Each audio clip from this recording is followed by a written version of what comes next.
오늘 우리는 이 읽은 본문의 말씀 속에서 하나님께서는 그 말씀하신 바를 반드시 이루시는 분이시다라고 하는 사실을 볼 수가 있습니다. 그 말씀하신 바를 이루시기 위해서는 세상 역사를 주관하시고 끌어가시는 분이시다. 그래서 오늘 17절 말씀에 하나님이 아브라함에게 약속하신 때가 가까움에 있습니다.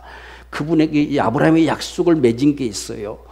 반드시 아브라함에게 약속을 맺으신 것이 그 가나안 땅을, 지금 땅을 언약의 땅으로, 약속의 땅으로 주는데 그 땅을 얻기 위해서는 400년 동안 이 다른 나라에게 객이 되어서 거기서 고통을 당할 것이다. 그리고서 나와서 이 땅을 차지할 것이다 라고 하는 이 아브라함에게 맺은 그 약속의 때가 되었다고 말입니다. 하나님께서는 반드시 그 약속하심을, 언약을 말씀하시고 이루시는 역사를 행하시는 분이 하나님의 역사예요. 그러니까 세상에 누구도 이 하나님을 흉내낼 수가 없지요. 세상 사람들은 다 되어진 상황들 속에서 희망사항을 가지고 살아갈 뿐이지만 하나님은 그 말씀하시고 반드시 이루시는 분입니다. 그분이 말씀하신 거 그 때가 되면 반드시 이루시는 이런 역사를 행하시는 분이 하나님이었음을 볼 수가 있습니다. 오늘 이런 상황 속에서 스데반은 지금 당시의 모세라고 하면은 이스라엘의 최고의 지도자로 여겨지는 그런 사람이죠. 스데반은 이 모세에 대한 이야기를 펼치려고 하면서 과연 무엇을 말할까라고 하는 말씀을, 우리 37절의 말씀을 보면 이스라엘 자손에 대하여 하나님이 너희 형제 가운데서 나와 같은 선지자를 세우리라 하던 자가 곧 이 모세다. 모세가 그의 역사를 끌어가면서 하나님께서 반드시 나와 같은 선지자를 세상에 보낼 것이다 말씀하셨다는 겁니다. 이 말을 하려고 지금 쭉 끌어갑니다. 이 모세를 통해서 하나님이 어떤 역사를 펼치셨느냐 하는 것을 그들이 보게 하면서 예수의 생애 속에서 반드시 그게 있었다는 이야기예요. 그걸 밝게 알려서 증거하고 싶은 것이 지금 이 스데반의 간절한 마음인 것을 우리가 좀 알기를 원합니다. 그래서 지금 나와 같은 선지자, 그러면 모세가 움직여지는, 모세 자체도 이스라엘 백성들을 애굽에서 구원해냈잖아요. 이 출애굽의 역사가 저와 여러분들을 구원하시는 그 역사의 표본과도 같아요. 근데 그 일을 모세를 통해서 했습니다. 그래서 나와 같은 선지자를 반드시 하나님이 세우실 것이다. 바로 이렇게 말씀하셨던 그분이 과연 누구시냐라고 하는 사실이지요. 이 같은 사실이 예수님 당시에 이 표적과 기사를 세상에서 보면서 그 선지자라 일컫는 모습이 나옵니다. 요한복음 6장 14절 말씀 보면 그 사람들이 예수의 행하신 이 표적을 보고 말하되 이는 참으로 세상에 오실 그 선지자다. 그러니까 나와 같은 선지자가 반드시 온다는 사실을 알고 있다는 이야기죠. 그러니까 예수님이 오셔서 세상에 많은 표적과 기사를 나타낼 때에 이런 표적을 나타내신 분이 어디 있겠느냐? 이는 반드시 다시 오시리라, 세상에 오시리라 말씀하신 그 선지자다 말씀하신 것이 모세를 통해서 말씀한 그 선지자예요. 그러니까 지금 모세로 말미암아서 이 출애굽의 역사가 이루어지고 지금 예수님이 세상에 오시기까지 적어도 이 세월이 얼마만큼을 흘렀느냐라고 하는 사실들을 우리가 바라보게 될 때에 그 많은 세월, 천년의 세월이 흘러가는 이 역사 속에서 흘러왔지만 하나님께서는 반드시 그 선지자를 세상에 보내셨다는 이야기입니다. 그러니까 예수님이 세상에 오신 것은 우연하게 탄생되어진 것이 아니고 하나님께서 말씀하신 그 선지자가 세상에 오셨다는 이야기예요. 그걸 너희가 알고 있느냐라고 하는 사실을 지금 스데반은 이 모세를 통해서 나타내 보여줍니다. 예수님은 우연한 인생이 아니에요. 반드시 오시리라 말씀하신 그분이십니다. 그걸 그리스도라고 하는 거예요. 그리스도란 말의 뜻이 뭐냐 하는 것은 오시리라 말씀하신 그분이 오셨다는 거, 그게 그리스도가 오셨다는 거. 그걸 우리가 그 말뜻은 기름 부음을 받은 자라 했잖아요. 하나님께로부터 직접 기름 부음 받아서 체험을 입은 자가 누구냐라고 할 때 그게 그리스도다 이렇게 칭하는 겁니다. 그래서 예수님은 세상에 그리스도로 오셨음을 분명히 증거하고 있습니다. 마태복음 1장 16절 말씀 보면 야곱이 마리아의 남편 요셉을 낳았으니 마리아에게서 그리스도라 칭하는 예수가 나시니라. 반드시 오실 그분이 나셨다고 성경에 말씀하신다는 이야기예요. 이것을 지금 이 스데반은 마음에 품고 전하는 겁니다. 스데반이 이걸 전할 당시에는 이 신약이 없어요. 신약 복음서가 없습니다. 그러니까 이걸 전할 때에 구약을 통해서 나타내 증거할 수밖에 없어요. 지금 요한복음 같은 경우도 벌써 이 사도행전의 역사가 다 진행되고 난 다음에 기록되어지는 이런 모습들을 우리가 보게 됐지요. 그러니까 지금 이 스데반이 만약 신약이 있었으면 신약 이 말씀을 인용했겠지요. 그래서 성경에 분명히 이렇게 말씀하시나 그리스도라 칭하는 예수가 나셨다고 말씀하셨다 이렇게 칭할 건데 그런 복음서가 기록이 되기 전입니다. 그러니까 지금 이 구약의 모세를 나와 같은 선지자가 반드시 오시리라 말씀하시더니 그 오실 자가 오셨다는 거예요. 그게 지금 스데반이 증거하는 소리. 오늘 저와 여러분들이 예수를 믿되 세상에서 다 탄생한 어떤 유명한 한 사람을 믿는 그런 믿음이 아니고 하나님께서 세상에 반드시 오시리라 말씀하신 그분을 우리는 믿는 거예요. 하나님이 친히 세상에 육신되 오신 그분을 믿는 겁니다. 이게 오늘 우리 신앙이에요. 세상에 어떤 부처나 부군자나 맹자나 어떤 유명한 사람들을 믿는 그런 신앙과 전혀 다릅니다. 그래서 우리는 오직 예수만이 구원이 있다고 말하는 이유는 그가 세상의 사람과 동등한 자가 아니에요. 하나님이 친히 세상에 오신 자거든요. 그것을 벌써 천년 전부터 말씀하시고 그 말씀하시던 자가 오셨다는 거예요. 이게 저와 여러분의 신앙이 되기를 원합니다. 예수님이 과연 누구시냐는 거예요. 그분은 하나님이 세상에 오신 분이시다는 겁니다. 그래서 오시리라 말씀하신 그분이 오셨다는 사실을 이렇게 밝히 증거하기 위해서 특별히 오늘 본문의 말씀에서 보면 바로 그때의 때가 참에 전부 이런 말씀을 계속 반복해야 합니다. 우리가 17절 말씀에는 약속하신 때가 가까우매 라고 말하지요. 또 20절 보면 그때에 라고 합니다. 그때 모세가 났어요. 그때가 모세가 탄생한 것처럼 오늘날 바로 하나님 약속하신 그때 주님이 세상에 오셨어요. 예수님이 탄생한 게 그냥 탄생한 게 아니에요. 하나님이 반드시 약속한 그때가 되매 세상에 오셨다는 이야기입니다. 그래서 또 나이 40이 되매 23절에 말하지요. 그리고 30절에는 40년이 참에 이런 말을 지금 스데반은 계속 반복하고 있어요. 그래서 세상에 오신 예수가 때가 참에 세상에 오셨다는 이야기예요.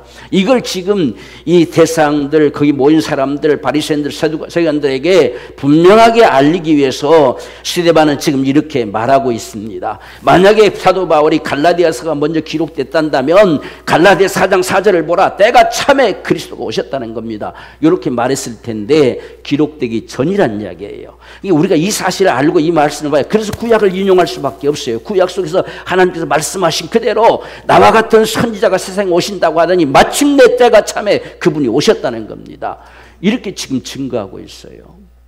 그래서 오늘 우리에게 있어서도 우리의 신앙이 어떤 신앙이 되어져야 할 것이냐 하는 사실들을 분명하게 우리가 보아서 알기를 원합니다. 참 우리가 모세가 났을 때에 지금 아이들을 내버려 두어서 살지 못하게 했다라고 말합니다. 그래서 모세도 버려지게 된 상황이 됐어요. 지금 이스라엘 백성들이 하도 번성이 크게 일어나니까 지금 애굽의 왕이 자기의 왕위가 위태로울 지경까지 느꼈어요. 불안감을 느껴서 마침내 이 히브리족들, 그 이스라엘 백성들 그들이 아이를 낳으면 남자는 무조건 죽여라 했어요. 근데 산파들이 하나님을 경외함으로 인해서 몰래 살렸어요. 살린 이유가 뭐냐면 내가 애기 낳는다고 쫓아갔는데 내가 벌써 도착하니까 애기 낳아버렸다는 이야기예요. 애기를 낳아버려서 더 이상 어떻게 할 수 있는 방법이 없다는 이야기죠. 그러니까 아예 이번에는 이 어명을 내려서 아예 남자아이는 모조리 누가든지 다 죽여라는 겁니다. 살 수 없게 만들었어요. 이런 상황이 일어나게 되어져서 모세도 3개월 동안 몰래 감추고 키웠는데 이제 3개월이 지나니까 막 빽빽거리는 소리가 아기 우는 소리가 들리죠. 더 이상 감출 수가 없죠. 그래서 하늘 수 없이 나일강에다가 갈대 상자에 넣어서 떠내려 보냅니다.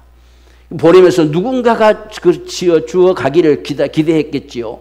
절대 이 아이를 그냥 버려진 채로 그래도 죽지 않고 누군가가 거기 목욕하러 와가지고 그를 건져가기를 간절히 소망해서 자기 누이가 엿보고 있는 상황이지요.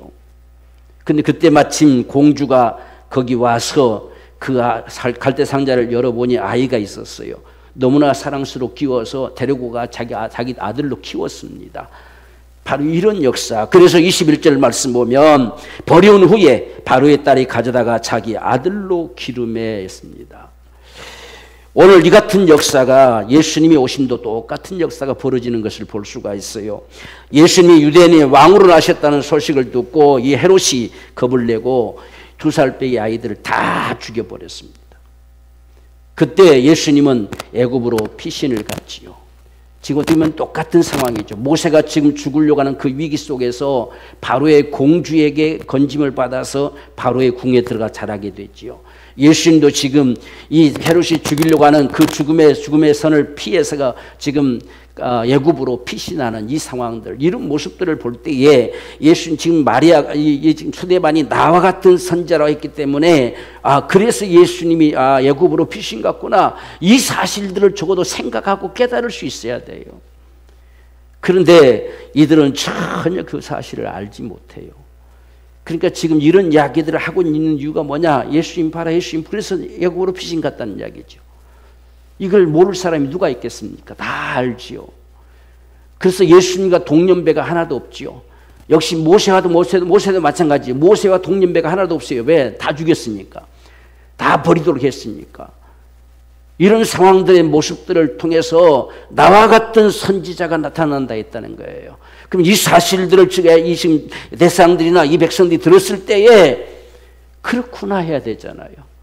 그런데 그렇지 못하다는 이야기예요. 이게 안타까운 사정의 모습을 볼 수가 있습니다. 그래서 마태복음 우리가 2장 15절 말씀 보면 헤롯이 죽기까지 거기 있었으니 이는 주께서 선자로 말씀하신 바 애굽에서 내 아들을 불렀다 함을 이루려 하심이니라. 그러니까 애굽으로 피신 가가지고 자기를 잡아 죽이려고 하는 헤롯이 죽었다는 소식이 들려올 때까지 거기 있었다는 이야기예요. 그래서 거기서 이제 돌아오게 되어서 나사렛에 거하서 나사렛 사람이라 일컬었다, 이렇게 성경이 말씀함을 볼 수가 있습니다. 자, 25절에 우리가 말씀을 보면 지금 저는 그 형제들이 하나님께서 자기 손을 빌어 구원하여 주시는 것을 깨달으리라 생각하였으나 저희가 깨닫지 못했다. 예수님이 적어도 세상에 나타나시면 많은 백성들이 깨달을 것이다 말했지만 자기 백성들이 영접하지 않았다라고 요한복음에서 증거하지요. 그러니까 지금 이들 똑같아요. 모세가 지금 나가서 그 백성들을 위해서 뭔가 해보려고 나갔는데 이들은 오히려 지금 어제 애굽 사람을 잡아 죽인 것처럼 오늘 날 잡아 죽이려고 하느냐라고 큰 소리 침으로 인해서 살인한 것이 들통나 버렸죠. 그래서 도망할 수밖에 없는 상황이 벌어지는 이런 모습을 우리가 볼 수가 있습니다. 그래서 지금 오늘 예수님이 세상에 오셨어도 똑같은 상황이죠. 요한복음에서 1장 4절 5절 보면 그 안에 생명이 있었으니 이 생명은 사람들의 빛이라. 빛이 어둠에 비치되 어둠이 깨닫지 못하더라. 어쩌면 지금 똑같은 모습들이 이렇게 모세를 통해서 나타난 것 같은 것인가. 그래서 예수님이 분명히 이렇게 여자의 후손으로 세상에 오셔서 육신대에 오셔서 지금 인생들을 구원하러 세상에 빛을 비추는 자처럼 이렇게 나타나셨는데 아무도 영접지 않았다는 거예요. 그래서 구세주로 분명히 이 이름을 예수라 하라, 이는 자기 백성을 반드시 죄에서 구원할 자다 하셨는데도 불구하고 아무도 모셔드리지 않습니다. 바로 모세도 마찬가지였지요. 그 백성들을 위해서 애굽 사람을 쳐 죽이기까지 하면서 자기들끼리 지금 이스라엘 백성들끼리 싸우니까 왜 너희들끼리 싸우냐 라고 이렇게 말리니까 언제 네가 우리의 재판장이 됐느냐라고 하면서 큰 소리 쳐서 어제 애굽 사람을 죽였다고 하는 말이 들려지기 시작했어요. 그래서 모세가 더 이상 살 수 없어서 도망할 수밖에 없는 이런 상황이 온 것이지요. 오늘날 저와 여러분의 우리 세상 역사도요, 바로 이런 모습들이 계속 반복되어져 갑니다. 항상 주님이 오시고 주님이 나타나시고 역사하시면 아예 그냥 죽이려고 해버리는, 없애버리려고 하는 이런 모습들이 자꾸만 세상에는 흘러가고 있어요. 오늘날 갈수록 지금 우리 어린아이들, 우리 자녀들, 특별히 우리 다음 세대들 참 우리가 많이 기도하고 많이 우리가 관심을 가져야 될 필요성이 절실하게 있습니다. 사람이라고 하는 것은 어떤 사고, 어떤 생각이 잡히냐에 따라서 완전히 사람이 달라져 버려요. 그래서 세상에는 다 추구하는 것들이 다르잖아요. 오늘 저와 여러분들이 정말 우리 자녀들 속에 절실하게 필요한 것은 하나님의 세계관이에요. 정말 하나님의 사상으로 우리가 뒤집어 써야 돼요. 그래야 이 세대를 승리하며 살 수 있어요. 그런데 우리가 세상에 잘못된 사고들로 다 뒤집어 씌워주면 그 망하는 거지요. 우리가 세상의 인생들을 속이고 거짓으로 속이고 하는 이 모든 사고들은 다 사탄적인 사고거든요. 인생들을 죽이고 망하게 하는 사고예요. 지금 여기서 보여준 것처럼 헤롯도 그랬고 지금 바로왕도 그랬고 어떻게 하든지 이들을 죽여버리겠죠. 어린아이들을 죽여버리자는 거예요. 그러면 다음 세대가 없어지잖아요. 오늘 이런 모습이 이 세대 가운데서도 비일비재하게 일어납니다. 그래서 오늘 우리 자녀들을 향해서 오늘 저와 여러분들은 정말 하나님의 사고로 그들 속에 채워지기를 갈망하고 주의 말씀이 그들에게 세력을 잡아 이끌어가는 이 역사가 있도록 해야 돼요. 그렇지 않으면 다음 세대에 소망이 없어요. 그래서 보세요. 지금 똑같은 상황이 계속 반복돼 가잖아요. 이 마지막 때도 마찬가지. 주님 다시 오실 때도 다음 세대를 다 죽여버린다는 이야기예요. 그럼 끝나잖아요. 이런 모습들이 진행되어지면 거기 그분이 오신다는 이야기예요. 그분이 나타나신다는 이야기예요. 이런 역사들을 지금 보여주고 있는 거지요. 지금 아이들을 다 죽이라는 상황 속에 모세가 나타나잖아요. 또 헤롯 때에 아이들을 다 죽여하는데 그때 유대인의 왕이 오셨다고 하시잖아요. 세상 마지막도 똑같은 상황이 벌어지겠지요. 이미 다 기성세대는 다 이미 존재하기 때문에 이미 다 사고 굳어져 있기 때문에 어떻게 할 수 있는 방법이 없겠지만 우리 자녀들의 세대는 얼마든지 바꿔치기 할 수 있다는 이야기예요. 이것이 세상이 마지막으로 가는 모습들이에요. 우린 이런 세대를 바라보는 거예요. 그래서 세상은 어떻게 하든지 하나님 없는 세계를 만들려고 그래요. 그건 세상 사람들이 더 옳다고 여겨지는 거지요. 왜 하나님이 존재하는 이 세계관을 만들면 이건 기독교 세계라고 생각해요. 이건 자기들이 옳은 새 사상이라고 생각하고. 그러니까 아이들을 다 죽여버리는데, 버려버리는데 아무런 감각이 없어요. 오늘 우리가 살아가는 이 세대를 참으로 우리가 바로 바라보면서 우리 자녀들에게 참 부지런히 가르치라. 하나님께서도 이스라엘 백성들에게 수없이 이야기하잖아요. 너희 자녀들에게 부지런히 가르쳐라. 가르쳐서 한다는 거예요. 그런데 이들이 가르치지 않습니다. 그래서 여러분 우리가 이 여호수아 시대가 바로 지나고 난 다음에 바로 타락되잖아요. 왜? 가르치질 않았어요. 그래서 여호수아와 그 알던 사람들이 죽고 나니까 이들이 완전 타락돼 버렸어요. 우상을 섬기고 난리 나는 것입니다. 이들 속에 하나님이 없어져 버렸어요. 이런 세계가 계속 반복돼 간다는 이야기예요. 그래서 오늘 우리가 사는 이 시대 속에서 정말 우리 자녀들이 하나님을 정말 마음에 두고 살아가는 사람들, 하나님이 정말 원하심의 그 세계관을 가지고 그런 비전을 가지고 그런 꿈을 가지고 나아갈 수 있는 이 삶이 가장 절실하게 필요한 때예요. 이런 때가 되면 세상은 마지막으로 가는 겁니다. 세대가 바꿔져요. 바로 이런 역사의 모습들을 오늘 지금 스데반은 증가하고 있습니다. 너희가 바로 두 살 빼기 다 죽여버리라 했지 않느냐는 이야기예요. 그때 오셨던 그분이 그리스도시다는 이야기입니다. 바로 이런 사실들을 보여주고 있어요. 그래서 오늘 저와 여러분들은 정말 우리가 지금 살아가는 이 세대 속에 우리 자녀들에게 참 부지런히 가르쳐서 그들이 하나님의 사람들로 서게 하자는 거예요. 하나님을 경외하는 사람들로, 하나님을 처음으로 우리가 섬기는 사람들로. 그것이 이 세상을 승리하는 비결이에요. 여러분 우리가 세상 떠나고 우리 자녀들 어디다 맡기겠어요? 그들이 어떤 삶을 살아갈지 무엇으로 알겠습니까? 세상은 그렇게 지금 만만치가 않아요. 이들에게 분명하게 하나님의 사고가 심어지지 아니하면 어느샌가 하나님을 떠날 수도 있어요. 그래서 이렇게 두 살 빼기 아이를 다 죽여버려라, 다 죽여버리라는 거죠. 그래서 오늘날 이런 사고의 모습들이 얼마나 급속도로 퍼지는지 몰라요. 오늘 이런 사실들을 분명히 알면서 우리는 예수에 대한 분명히 더 큰 믿음의 확신이 있기를 원합니다. 그분이 바로 세상에 나타나셔서 구원하러 오셨어요. 그게 하나님의 역사인 것입니다. 그래서 우리가 30절의 말씀을 보면 40년이 참회라고 말씀하지요. 40년이 찼어요. 드디어 때가 찼습니다. 그때에 지금 하나님께 시내산 광야에서 가시나무 불고 떨기 가운데서 모세를 부르십니다. 모세를 불러서 지금 하는 이야기가 이스라엘 백성들을 이제 내가 구원해야 되겠다. 그들이 부르짖는 소리가 내게 들렸다. 지금 이 하나님의 역사를 이루어가기도 할 때는 반드시 세상이 움직입니다. 세상이. 그래서 이스라엘 백성들은 그 본성이 아주 수다하게 많아지고 그 많아짐을 통해서 바로왕은 지금 이스라엘 백성들을 핍박하고 그들을 곤욕을 시키고 아주 괴롭게 하고 이런 모습들이 일어나니까 이스라엘 백성들 속에서 부르짖는 소리가 일어난다는 이야기예요. 그걸 하나님이 들으셨다라고 하는 겁니다. 그래서 하나님이 들으셔서 내가 반드시 그들을 내가 구원할 것이다. 이 사실을 말합니다. 그래서 예수님이 세상에 오실 때도 분명히 때가 참에 세상에 오셨다라고 말하는 거예요.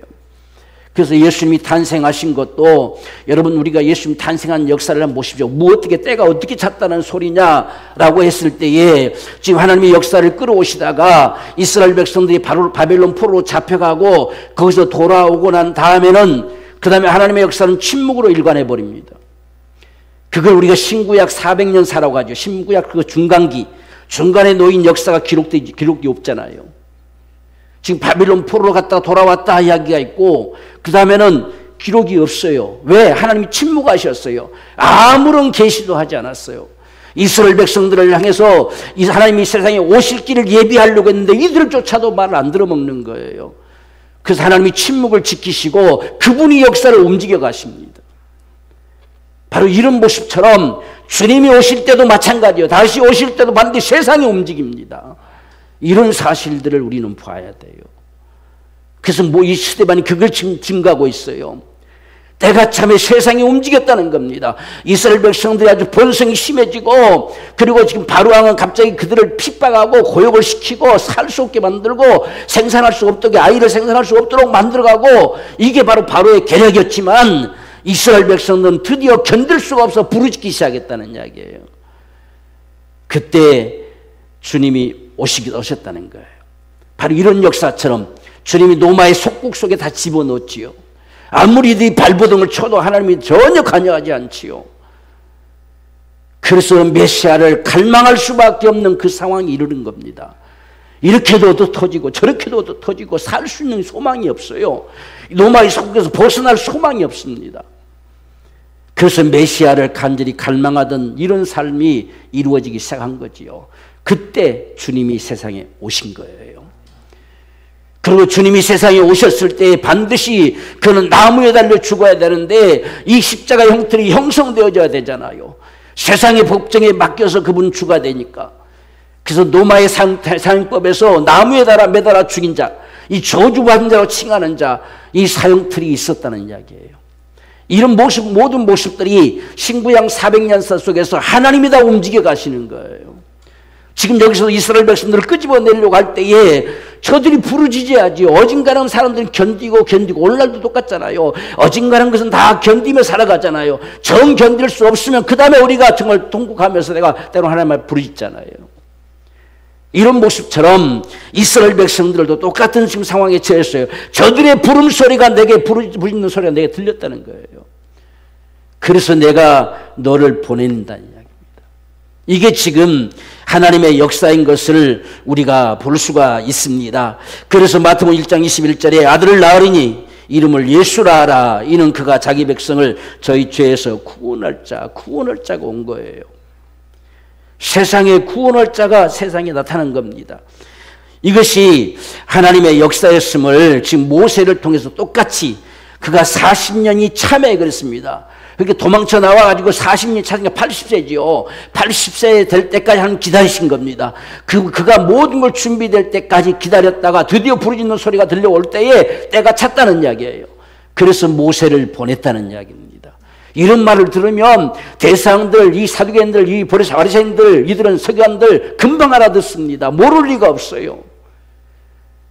그래서 우리가 다음번에 이제 기록해 보면 그들이 알아들었기 때문에 그들이 막 분을 발하지요. 이런 상황의 모습들을, 그래서 스데반이 지금 이야기를 전하고 있는 것은 충분히 알아들을 것이라는 이야기예요. 이게 무슨 소리인지. 그래서 예수님이 때가 참에 세상에 우리를 구원할 구세주로 오셨다는 사실입니다. 우리가 34절 말씀 보면 우리가 내 백성이 애굽에서 괴로움 받음을 내가 정령이 보고 그 탄식하는 소리를 듣고 저희를 구원하려고 내려왔노니 시방 내가 너를 애굽으로 보내리라 하시니라. 이렇게 지금 하나님이 구원하러 직접 내려오셨다는 거예요. 오늘 우리는 예수께서 세상에 오심이 하나님이 오신 거예요. 그래서 이름을 예수 임마누엘이라 했잖아요. 하나님 우리와 함께 오셨어요. 함께 하시기 위해서 세상에 오신 겁니다. 오늘 지금 모세를 보냈는데 모세만 그냥 사람으로만 가는 것이 아니라 하나님이 친히 구원하러 오셨다는 이야기예요. 그래서 이스라엘 백성들을 끄집어내지요. 모세가 그 당시에 무슨 대단한 사람이라서 그가 끄집어내는 것이 아니라 하나님이 그와 함께 하셨어요. 그래서 마른 지팡이 하나가 그 기사와 표적을 다 나타냈지요. 그게 뭐라고? 하나님이 세상에 오셨다는 겁니다. 참 스데반이 놀라운 참 영감을 가지고 복음을 전하는 것 같아요. 하나님이 세상에 오셨다는 사실을 어떻게 증거하는가? 이건 예수님이 세상에 오심이 하나님이 오셨다는 사실을 이 스데반은 분명히 본 거예요. 하나님이 오셨어요. 오늘 우리가 요한복음 1장 18절도 보면 본래 하나님을 본 사람이 없으되 아버지의 품속에 있는 독생하신 하나님이 나타나셨다는 거예요. 독생하신 하나님이 오신 거예요. 그 품속에 독생하신 하나님이 오셨어요. 이걸 적어도 스데반은 보았어요. 그러니까 이 땅을 지금 구원하러 오신 자가 누구시냐? 모세가 구원했다는 것이 아니라 하나님이 친히 구원하러 오셨어요. 이것이 지금 예수님이 세상에 오심과 동일한 모습이라는 이야기예요. 여러분, 예수님이 세상에 오신 것은 전능자가 오신 거예요.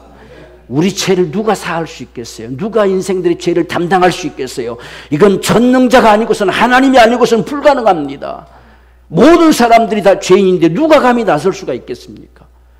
아무도 나설 자가 없어요. 그래서 하나님이 친히 육신되어 오셨어요. 이것이 오늘 지금 저와 여러분들이 분명히 확신해야 될 우리의 믿음입니다. 나는 지금 누구를 믿느냐? 전능자를 믿어요. 그분이 내 주님이세요. 그분이 세상에 육신도 오신 그분이세요. 이분이 구세주죠. 이게 오늘 저와 여러분들 속에 분명히 담겨진 믿음이 돼야 돼요. 오늘날 우리가 예수를 믿는다고 하면서도 세상에 공자나 석가나 맹자나 이런 사람들 믿는 정도의 믿음을 가지고 있는 사람들도 비일비재합니다. 우리는 그런 믿음이 아니에요. 저와 여러분들이 믿는 그분은 전능자가 세상에 육신되어 오신 겁니다. 하나님이 오신 그분을 믿는 거예요. 그분이 친히 우리 죄를 담당하셨기에 우리의 모든 죄가 도말되는 겁니다. 이게 바로 예수를 믿는 오늘 저와 여러분들의 믿음이죠. 그래서 이런 믿음이 오늘 우리 속에 분명해지기를 원합니다. 그냥 내가 예사로 취급해도 괜찮을 정도의 분이 아니에요. 이 세상 마지막 마무리하실 분도 그분이세요. 누가 과연 다시 오시느냐? 그분이 오셔요. 이 땅에 오셔서 죽으시고 부활하셔서 하늘로 올려오신 그분이 오신다는 이야기예요. 얼마나 놀라운 사실입니까? 그러면 그분이 2000 넘는 세월 동안 어디가 계셨겠어요? 그래서 천국이 있음이 분명하다는 이야기예요. 여러분이 그분이 실제 나타나시면 천국이 있음이 얼마나 분명합니까? 그분이 그동안 천국에 계셨어요. 계시다가 지금 이 땅에 오신 겁니다. 우리를 데리러 오신다고 말씀하셨어요. 그러니 오늘 저와 여러분의 믿음은 분명하기를 원해요. 천국도 실제예요. 부활하신 주님이 하늘로 오르셨는데 어디 가셨겠어요? 그분이 하늘에 계시다는 이야기예요. 이게 저와 여러분들의 믿음. 오늘 스데반이 증거하는 소리가 지금 그런 소리입니다. 때가 참에 예수를 세상에 보내셨어요. 이건 하나님이 오신 거예요. 구원하러 오셨어요. 인생들의 부르짖음의 소리가 오셨어요. 이것이 오늘 지금 스데반을 통해서 증거되는 이 믿음의 역사가 오늘 저와 여러분들에게 두어져서 반드시 예수님은 죽은 자 가운데 살리셔서 하늘로 올리심 받은 우리의 임금이요 구주란 사실, 반드시 훗날 그분이 다시 오실 거라는 거. 그래서 우리는 다시 오실 그분을 기다린 거지 새로이 나타날 예수를 기다린 게 아니에요. 오늘 우리가 이 사실은 분명히 알아도 수많은 이단들에게 속지 않을 수 있죠. 이단들은 다 새롭게 나타난 자들이잖아요. 예수님은 그분이 다시 오셔요. 친히 죽으시고 부활하신 그분이 오신다는 이야기예요. 우리가 35절 말씀 보십시오. 저희 말이 누가 너를 관원과 재판장으로 세웠느냐 하며 거절하던 그 모세를 하나님은 가시떨기나무 가운데서 보이던 천사의 손을 으타가사 관원과 속량자로 세웠어요. 속량하는 자로. 세상의 죄를 속량하실 자가 누가 있겠습니까? 예수밖에 없어요. 그래서 모세를 통해서 하나님이 그들 손에서 노연하게 하려고 저 10가지 재앙을 퍼붓잖아요. 그렇게 쏟아부어서 기어이 깨트려서 속량의 값을 지불하고 빼내는 거예요. 이게 출애굽의 역사예요. 그래서 모세를 속량자로 보내셨어요. 바로 하나님이 예수를 속량자로 보냈습니다. 우리의 모든 죄와 저주를 다 담당하시고 우리를 속량하시려고, 정말 해방시키시려고 오신 분이 예수십니다. 그래서 지금 모세를 분명히 증거하되 속량하는 자로 보냈다는 거예요. 여러분, 예수님은 세상에 우리를 죄에서 속하기 위해서, 구속하기 위해서, 다 해방시키기 위해서, 우리의 모든 저주도 다 그분이 담당하심으로 저주에서 해방시켰죠. 속량하셨다는 거예요. 이렇게 나타날 자를 다 압니다. 대상들이 다 알아요. 벌써 이 정도의 말을 했으면 누구를 칭한다는 사실을 분명히 알고 있습니다. 세상에 속량자로 나타나실 자가 예수 말고 누가 있겠습니까? 아무도 없어요. 그래서 오늘 시대반은 참 애타게 이 복음을 증거하는 이러한 모습들을 우리가 보게 됩니다. 우리가 36절의 말씀을 보면 이 사람이 백성을 인도하여 나오게 하고 애굽과 홍해와 광야에서 40년간 기사와 표적을 행하였다고 말씀합니다. 예수님도 세상에 오셔서 수많은 기사와 표적을 행하셨죠. 예수님 당시에 행하시는 이 역사는요, 이 표적입니다. 표적. 그가 하나님의 아들 된 표적입니다. 하나님이 세상에 오셨다고 하는 표적을 나타낸 역사가 이적의 역사였어요. 그래서 성경은 기사와 표적이라고 자꾸 이야기합니다. 이건 어떤 이상한 어떤 능력이 있어서 그냥 고쳐냈다 살렸다 이게 아니라 이건 하나님의 아들됨의 표적이라는 사실이에요. 오늘날 저와 여러분들을 통해서도 예수 이름을 가진 저와 여러분들의 삶의 표적입니다. 믿는 자들에게 표적이 따른다고 말씀하잖아요. 이런 역사처럼 예수님을 통해서 수많은 이적과 표적 나타나잖아요. 정말 죽은 자를 살리고 병든 자를 고치고 문둥이도 깨끗하게 하고 불어오는 풍랑과 바람을 잔잔케 하고 정말 하나님의 놀라운 역사들을 나타내잖아요. 정말 오병이어로 5,000명이 넘는 사람들을 먹이기도 하고 이런 역사를 사람이 과연 행할 자가 누가 있겠어요? 이는 아무도 없어요. 그래서 이 사실을 목격한 자들이 정말 이분이 오실 그 선자라 이렇게 했던 이야기가 바로 그겁니다. 이렇게 이 사실을 행하실 자, 구약에서는 모세가 놀라운 역사를 행했잖아요. 근데 사실상 모세가 행한 것이 아니라 하나님이 그와 함께하셨죠. 그래서 마른 지팡이 하나가 움직여지는데 그 놀라운 이적이 나타나잖아요. 홍해도 갈라지잖아요. 이건 하나님이 가르친 역사거든요. 근데 그와 같은 선자가 나타나셔서 역사를 행하시는 모습을 보니 이분이 진실로 그 선지자라는 이야기예요. 이걸 시대반은 보고 지금 증거하고 있음을 볼 수가 있습니다. 오늘 이 세대도 보면 수많은 기사와 표적을 봤지만 그래도 믿지 않습니다. 마태복음 12장 39절 말씀 보면 예수께서 대답하여 가라사대 악하고 음란한 세대가 표적을 구하나 선지자 요나의 표적밖에는 보일 표적이 없다 이렇게 했어요. 지금 예수님께서 세상에 오심부터가 표적이잖아요. 마국간에 탄생하심부터가 표적이에요. 그래서 하늘에 별이 움직이잖아요. 별이 움직여서 그의 나신 곳을 바로 가르치잖아요. 이 모든 게 다 표적과 기사예요. 예수님이 행하심의 모든 역사도 수없는 표적이다, 표적이다. 가나의 혼인잔치에 포도주가 물이 비어 포도주가 된 사건도 처음 표적이다 이렇게 하잖아요. 이런 표적들을 수없이 나타내 보입니다. 그런데도 세상의 사람들이 믿지 않아요. 또 표적 보여달라. 뭘 보여주면 되겠느냐는 거예요. 다 보여줬는데 그 정도의 표적을 보고도 못 믿는 바보 같은 그 인생들이 어디 있냐는 이야기죠. 그래서 결국 예수님께서 요나의 표적밖에 남은 건 없다는 이야기입니다. 이 요나의 표적이라는 사실은 요나가 고기 물속에 들어갔다가 나옴으로 인해서 예수의 죽음과 부활이 마지막 표적이 될 것이라는 이야기예요. 그래서 예수님이 죽은 자 가운데서 부활하심으로 말미암아 온 인생들을 구원할 구세주가 된 거예요. 오늘 지금 이렇게 하나님을 참 모독하고 하나님을 배신하고 예수 믿는 사람을 잡아주기로 했던 이 사람들조차도 예수 그리스도의 그 구속의 은총으로 구원받을 유일한 표적입니다. 이걸 우리가 봐야 됩니다. 그래서 예수님이 세상에 오셔서 요나의 표적밖에 없다가 아니라 지금까지 보였어요. 이건 죽음에 임박해 가는 상황 앞에서 지금 놓여진 상황을 말하고 있습니다.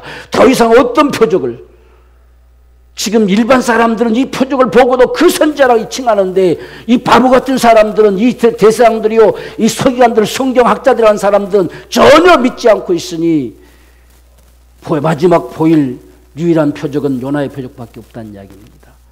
그래서 예수님이 죽으시고 부활하심으로 너희들까지도 구원함을 얻을 수 있다는 이야기예요. 그것이 요나의 표적밖에 없다고 증거하는 겁니다. 예수님께서 우리에게 증거하는 소리는 생명의 말씀이었습니다. 38절 말씀 보면 시내산에서 말하던 그 천사와 및 우리 조상들과 함께 광야 교회에 있었고 또 생명의 도를 받아 우리에게 주던 자가 이 사람이라. 생명의 도를 받아서 주신 자. 구약에는 모세가 시내산에서 하나님의 율법을 받아서 이스라엘 백성들에게 주었지요. 오늘날 예수님은 친히 이 땅에 복음을 가지고 오셔서 우리에게 그분이 말씀하심이 생명이었지요. 그분은 말씀 자체가 육신되어 오신 자입니다. 그분은 말씀의 덩어리가 왔어요. 생명의 도가 친히 왔어요. 그래서 우리 가운데 일컫는 말씀 한마디 한마디가 전부 영이요 생명이다, 이렇게 말씀했습니다. 오늘 이 같은 사실을 저와 여러분들이 적어도 확신하고 믿어야 돼요. 예수님은 생명의 그래서 떡이다. 나는 산떡이다. 하늘로서 내려온 떡이다. 너에게 마음껏 먹도록 주는 생명의 떡이다. 이걸 먹는 자는 산다. 이렇게 했지요. 우리는 주의 말씀을 그렇게 대할 수 있어야 돼요. 여러분, 이 말씀이요, 그냥 책에 기록된 이야기가 아니고 주님이 지금 말씀한 대로 영이요 생명이요, 영이요 영. 우리 속에 들어오면 생명이 역사돼요. 그래서 영이요 생명이다 하는 거예요. 그런데 너희는 그것을 거절했다는 이야기입니다. 그래서 예수님이 세상에 오셔서 내가 너희에게 이르는 말이 영이요 생명이라는 겁니다. 오늘 우리가 성경의 말씀을 대할 때 그렇게 대하기를 원합니다. 하나님의 영이 내 속에 들어온다는 이야기예요. 내 속에 들어와서 내 생명으로 역사하십니다. 이게 영이요 생명이다. 그래서 모세를 통해서 생명의 도를 받아서 우리에게 주던 자가 이 사람이다. 이 모세였다. 그러니까 세상에 오셔서 다시금 생명의 도를 주신 자가 누구냐? 예수시다는 거예요. 그가 하늘로부터 생명의 도를 가지고 오셔서 그분 자체가 말씀이었다는 이야기죠. 그래서 내 살을 먹고 내 피를 받아 마셔라, 이렇게 말씀하신 것이 오늘날 저와 여러분에게는 예수 그리스도의 이 복음을 받아 가지는 역사, 이게 우리 안에 생명이에요. 그래서 오늘 저와 여러분들 속에 이러한 생명의 역사가 참 충만하기를 원해요. 마지막 때도 이 말씀이 너희를 살릴 거라 하잖아요. 우리 속에 나를 살릴 수 있는 말씀이 있어야 되잖아요. 우리 죽을 몸도 살린다고 하잖아요. 그 말씀이 내 속에 있기를 원합니다. 그래야 주님 다시 오시는 우리 부활의 영광을 가져올 수 있겠잖아요. 정말 영생이 내 속에 있어야 되잖아요. 이것이 지금 시대반이 애타게 전하는 이 복음의 내용이에요. 오늘 저와 여러분들도 그 소리를 듣고 정말 더욱더 우리의 믿음이 확고해지기를 원합니다. 저와 여러분들을 통해서 전해지는 이 복음의 소리가 구원하는 능력이 되기를 원해요. 특별히 우리 가족들, 우리 자녀들 속에 정말 이 말씀이 능력이 되어 담겨지는 이 하나님의 거룩한 역사가 일어나지기를 원합니다. 오늘 시대반이 증가하는 이 심정을 가지고 저와 여러분들도 한 영혼 한 영혼을 향해 전하면서 이 복음의 소리가 그들 속에 담겨져서 정말 그들이 주님 앞에 돌아오기를 간절히 소망하는 이 귀한 역사, 이 복음의 역사가 오늘 저와 여러분들 통해 충만하게 되기를, 우리 가정들 속에 충만하게 되기를 주의 이름으로 축원합니다.